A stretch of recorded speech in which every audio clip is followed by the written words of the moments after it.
রাস্তার পাশে একটি ফলে ফুলে পরিপূর্ণ সবুজ গাছ ছিল। তার শাখায় শত শত পাখি এসে বাসা বেঁধে থাকত। পথ চলতি মানুষজন তার ছায়ায় বিশ্রাম নিত।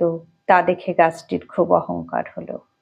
সে ভাবতে লাগলো, কত প্রাণীর উপকার করছি আমি, কত পাখি আমার শাখায় আশ্রয় নিচ্ছে, ফল খাচ্ছে, কত মানুষ আমার ছায়ায় বসে শীতল হচ্ছে।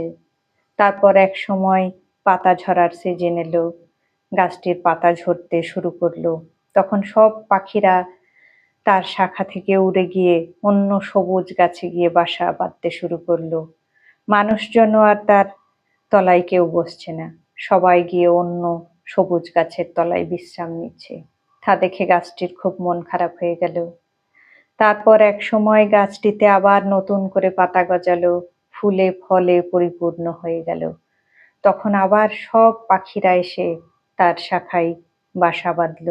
পথ চলতি মানুষও আবার তার শাখায় আশ্রয় নিচ্ছে। এ থেকে গাছটির শিক্ষা হলো যে খারাপ সময় কেউ পাশে থাকে না। এটা আমাদের জীবনের ক্ষেত্রেও প্রযোজ্য। খারাপ সময় সবাই ছেড়ে চলে যায়, তারপর যখন আবার ভালো সময় আসে আবার সবাই ফিরে আসে। গাছটির ফল এতই সুমিষ্ট ছিল যে পথ চলতি মানুষজন তাকে ঢিল ছুঁড়ে ফল পাড়তে লাগলো। এখান থেকেও আমরা জীবনের একটা গুরুত্বপূর্ণ শিক্ষা পাই।